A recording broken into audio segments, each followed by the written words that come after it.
Hi, everyone, again. So, yes, as you can see, I am back in the office. I'm not in the office very often. I'm still working at home primarily because I'm trying to do my part to keep myself safe and social distance from others. But every once in a while, I need to come back into the office to do a couple different things. And so here I am today. And as you can see, the office is not as clean or any more clean than it normally is, at least in terms of the clutter that I keep in my office. But the thing that's different this time is I've made sure to purposely clutter my desk with some of the symbols of thanks that I have and Melanie has and our entire staff has received from you all as a congregation and people who care about the ministry that's going on. You know, it is so wonderful to be able to see these symbols of thanks that have come to us. I mean, we even got a thank you that was given so that we could share God's hope for each day with our grandchildren. And so that was really exciting and fun. But you know, as I look at these symbols of Thanksgiving, I remember that, you know, even as I was a little kid, I was always told that I was supposed to say thank you. And sometimes that thank you came grudgingly. You know, it kind of felt like a have to. But one of the things that I've learned in my time of living is that a thank you is not something I have to grudgingly do, but a thank you is an acknowledgement that in reality really helps me see the world in a broader and more complete way. And so, in the simple act of saying thank you, I'm beginning to experience this idea of acknowledging that there is somebody else beyond me that has done something that has helped make me who I am and make me feel good about who I am.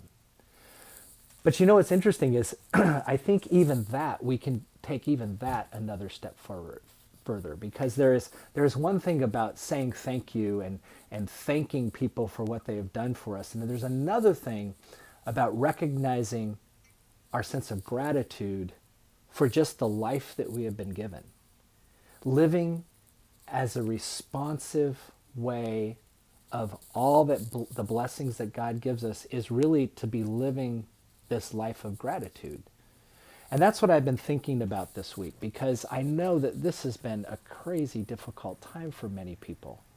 But I have seen over and over again symbols of the way people have reached out, not only to the staff and to me and to Melanie and our family, but also the way in which people have reached out to others. That's living this life of gratitude. It's recognizing that there is something about the other that helps complete who you are.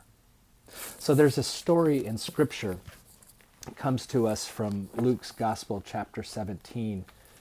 And it's about a time when Jesus encountered these 10 individuals, but one of them seemed to understand a little bit more than the other 9 understood. So the story goes like this. Now, on his way to Jerusalem, Jesus traveled along the border between Samaria and Galilee. As he was going into a village, 10 persons who had leprosy met him.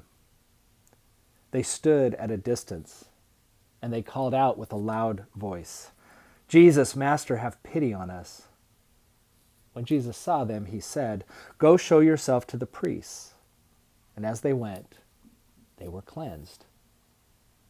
But one of them, when he saw he was healed, came back, praising God in a loud voice. He threw himself at Jesus' feet and thanked him, and he was a Samaritan. Jesus asked, "Were not all 10 cleansed? Where are the other 9?" You know, that question that Jesus asked at the end of that, I don't think was a question that was voiced in this kind of attitude as, well, gee, why hasn't the other 9 come? I don't think that's the way Jesus was voicing that question. I think he was voicing that question in recognition that this one was able to receive something or understand something that the other 9 may not have been able to understand. Where are the other 9? That's a question that I've pondered a lot. And I think one of the reasons I pondered it was because I remember reading this book by Martin Bell. In it, he has all these little short stories and reflections and everything. And he has this one reflection that's actually called, "Where Are the Other 9?"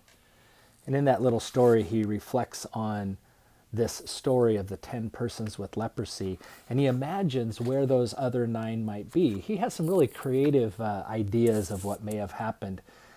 He says that, perhaps one of them really didn't want to be cleansed at all. In fact, this had become a part of his lifestyle, and so he really didn't want to be changed, and yet Jesus changed him, so he wasn't really that grateful. He said that one of them may have, just in the excitement and everything that was going on, just forgot that he needed to go back or should go back and say thank you.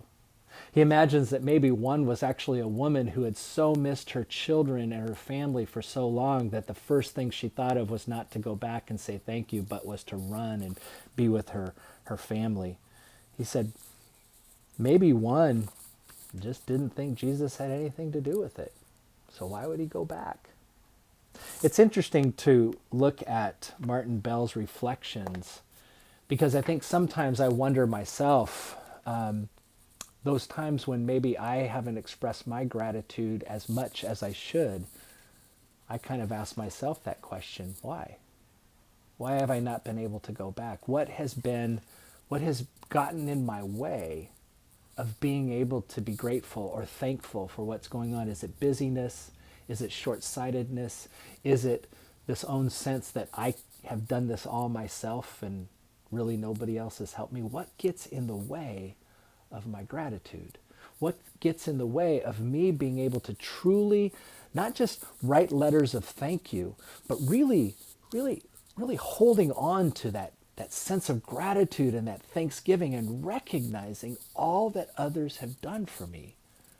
What gets in the way of that gratitude? You see, that's an important question, I think, because behind that question is this idea that if we don't get to that place where we're able to live lives of gratitude and thanksgiving, we're going to be missing something. Where are the other 9? Have they not come to understand what they are missing by acknowledging Jesus as the source of their new life? Where are the other 9? If we allow things to get in the way of our gratitude, we might miss the very blessing that God is giving us. You see, because that's what I think living a life of gratitude is all about. It's about recognizing the blessedness that we have as God's people. It's about recognizing our blessedness, and it's also about recognizing that we are not alone. That there are others around us who make life good and new and complete and wonderful.